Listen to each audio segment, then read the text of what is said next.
السلام علیکم ورحمۃ اللہ وبرکاتہ۔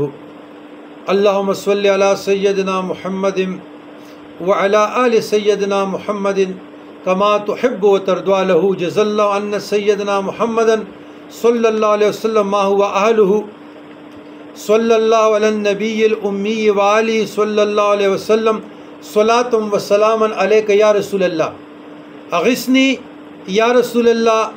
اغثنی یا حبیب اللہ اغثنی یا رسول اللہ صلی اللہ علیہ وسلم۔ یا رسول اللہ انظر حالنا یا حبیب اللہ اسمع قالنا اننا فی بحر ہم من مغرقن خذ یدی سہل لنا اشکالنا۔ آج دو سوالات ہیں وظائف سے ہٹ کر، لیکن یاد رکھیے گا یہ صاحبان شریعت، مفتیان عظام، علماء کرام کا معاملہ تھا، لیکن بامر مجبوری اپنے دوستوں کو، احباب کو، فالوور کو جو اعتقاد رکھنے والے ہیں تو ان کو سمجھانے کے لیے حسن ذہن سے، نیک نیتی سے میں اے اور بی،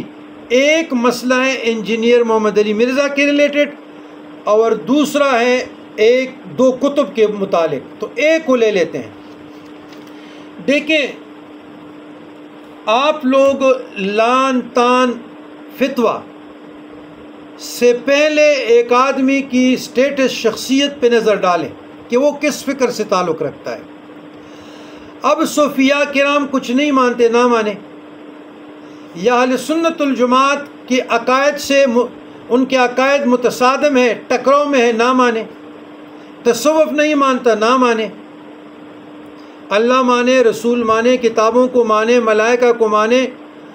اور روز آخرت کو مانے، یہ ایمان ہے، ایمان مفصل و مجمل۔ کسی پر لان تان، الزامات، بہتانات سے پہلے ان کا بیس تو دیکھیں، بنیادی بیک گراؤنڈ چیک کیا جاتا ہے۔ دیکھیں انجینئر محمد علی مرزا پہ اثر کن لوگوں کا ہے، وہ کس مکتب فکر سے ہے، تو آپ لوگوں کو سمجھ آ جائے گی۔ اس سے گلہ کرنا، ان کا تعاقب کرنا مناسب پھر نہیں ہوگا۔ نمبر ایک، مولانا ابن تیمیہ، مولانا ابن قیم، مولانا ابن رجب حنبلی، مولانا ابن کثیر، مولانا عبد الوہاب نجدی، 5، مولانا عبدالعزیز ابن باز، مولانا ابن عثمین، 7 ہو گئے، مولانا کرزاوی، 8 ہو گئے، مولانا زبیر علیزائی، 9 ہو گئے،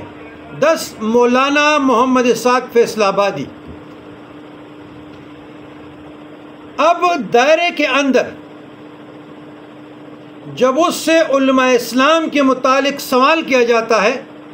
تو وہ 3 لوگوں کا نام لیتے ہیں، مولانا کرزاوی کا، زبیر علیزائی کا اور مولانا اسحاق مدنی فیصل آبادی کا۔ اب مولانا محمد اسحاق فیصل آبادی کو تو ہم سائڈ پہ رکھ لیتے ہیں، وہ بہت بڑے آدمی تھے، وہ اتحاد بین المسلمین کے داغی، اہل بیت کے اطہار کا مقدمہ لڑنے والا تکڑا وکیل تھے اس عالم اسلام میں، عالم اسلام کا ایک ہیرا تھا، اس کو متعصب آدمی نہیں تھے۔ یہ بقائے جو لوگ ہیں نا جی، ان کا فکر آپ ابن تیمیہ سے لے کر زبیر علیزائی تک، تو آپ کو سمجھ آ جائے گی کہ ان کا فکر کیا تھا۔ جب ان کی فکر کی آپ کو سمجھ آ جائے گی تو محمد علی مرزا کی سمجھ آ جائے گی۔ جب محمد علی مرزا کی سمجھ آ گئی تو ان کو اتنا اہمیت دینا آپ چھوڑ دیں گے۔ انجینئر محمد علی مرزا بخاری اور مسلم سے نکلنے کا نام ہی نہیں لے گا۔ آپ روتے رہے نا جی، روتے رہو، آپ ان کو کہہ دو آپ کو تلاوت نہیں آتی، آپ ان کو کہہ دیں آپ کا قرأت صحیح نہیں ہے، تجوید نہیں ہے، آپ ان کو کہہ دیں کہ جی آپ مدرسے سے پڑھے نہیں ہیں، یہ باتیں نہیں ہیں جی۔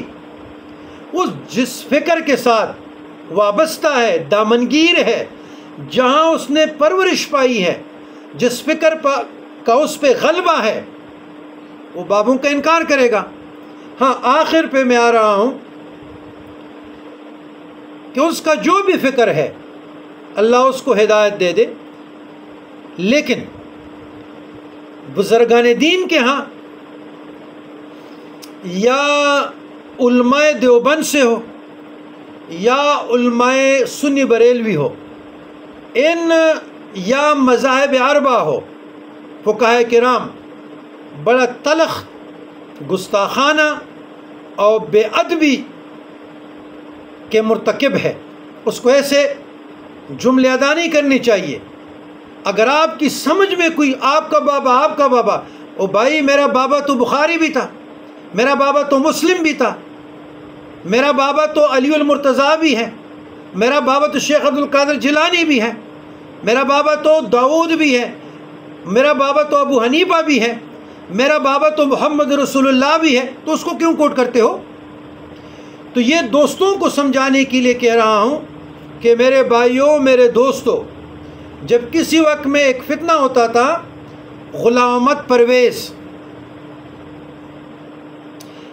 پھر ایک گوہر شاہی کی شکل میں آیا، پھر کیپٹن یوسف کی شکل میں آیا، اسی طریقے سے یہ معاملات چلتے رہیں گے۔ کسی کا پیچھا نہ کریں، تعاقب نہ کریں۔ دعوت و تبلیغ ہر کسی کا حق ہے قرآن و سنت کے مطابق، لیکن یہ حق کسی کو نہیں دیا جا سکتا کہ آپ کے بابے نے، آپ کے بابے نے، آپ کے بابے نے۔ یہ درست عمل نہیں ہے کہ آپ ہماری کتاب کشف المحجوب کو اٹھا لیں تو پھر ہم آپ کی تقویت الایمان کو بھی اٹھا لیتے ہیں، پھر ہم پر انگریز کا رپورٹ نجدی بھی اٹھا لیتے ہیں، پھر ہم سن 1921 میں آل سعود کے اور ان کے پیروکار جو آپ کے بابے ہیں ان کی کرتوتوں کی رپورٹس اور بکس بھی اٹھا لیتے ہیں کہ کس طریقے سے شریعت کی آڑ میں، احادیث کی آڑ میں انہوں نے جنت البقیع کو اور بزرگان دین کو 10,000 علماء کی سر قلم کیے اور قبروں کو مسمار کر دیا۔ پھر بات بہت دور تک جائے گی۔ تو میرے دوستو، میرے بھائیوں، ہر کسی کو آپ کوٹ نہ کریں۔ یہ سوالات آپ لوگوں کے بہت آ چکے ہیں، میں نے بامر مجبوری، یہ میرا فیلڈ نہیں ہے، یہ مناظرے، یہ بحث، یہ تکرار، یہ بزرگان دین کا شیوا نہیں ہے، بامر مجبوری۔ جب امیر المومنین عمر فاروق رضی اللہ تعالیٰ عنہ صحابہ کا 20 رکعت تراویح پر اجماع ہوا تو کون سی قید کی جو ملی ہے اور اتنے سے قلیل لوگ ہیں اور وہ خلفائے راشدین اور جمیع صحابہ کے اجتماع پر ضربے لگاتے ہیں کہ تراویح 20 نہیں 8 ہے؟ تو احادیث مطہرہ میں تو 8 کا لفظ تہجد کے لیے ہے، تراویح کا لفظ تو ہے نہیں، صرف مصنف ابن شیبہ میں۔ لیکن 1400 سال سے جب فقہائے اربعہ کا اس پر اجماع ہوا ہے تو غیر مقلدین جسارت سے اور جرت سے کروڑوں لاکھوں لوگوں کو جو ہے نا ضربے لگا رہے ہیں کہ ہم ٹھیک ہیں اور وہ ٹھیک نہیں ہے۔ تو 8 رکعت تہجد کی ہے، پھر جو قیام اللیل یہ کرتے ہیں، چلو اس طرح کرتے ہیں نا، قیام اللیل یہ پڑھتے ہیں نا، تو قیام اللیل کو اور ان کے یہ 10 رکعت کو قیام اللیل کو اکٹھا کر لیتے ہیں، جو آخر 10 میں کر لیتے ہیں، عشرہ میں تو 20 بن جاتے ہیں۔ تو کہنے کا مقصد یہ ہے کہ ادھر تو حدیث کرتے ہیں اور ادھر جو خود حدیث مصطفیٰ، محفل مصطفیٰ، مجلس مصطفیٰ